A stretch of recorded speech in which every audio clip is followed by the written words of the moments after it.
I think all in, if you're looking at the negotiations process itself, I don't think that Israel really has a lot of critical leverage on the way the negotiations are probably going to pan out. Where it would have some kind of leverage is in its credible threats to strike Iran militarily. And that is assuming that Israel has both the intent and the capability. And more importantly, if it is perceived as having both the intent and the capability to be able to carry out an operation of this sort.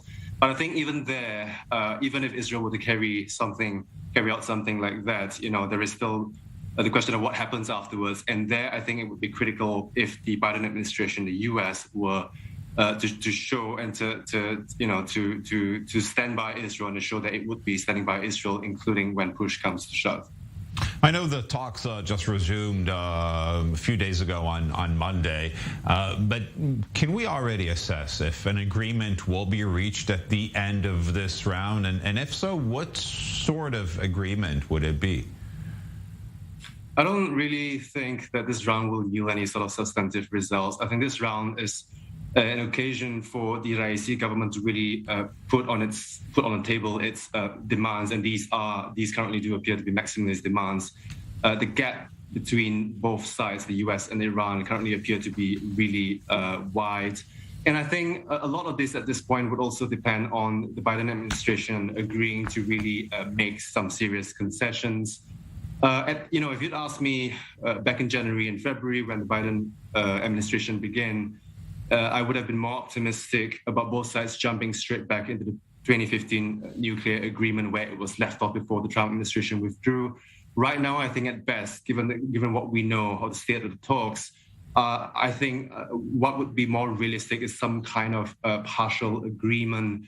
There are a lot of things here that the Biden administration linked to Iran's demands that the Biden administration would not be able to, or would find it very difficult to carry out, including offering guarantees that it would not, the US and future administrations will not once again withdraw, and also lifting all of the 1,500 or so sanctions, including non-nuclear sanctions that Iran has demanded. These things would, of course,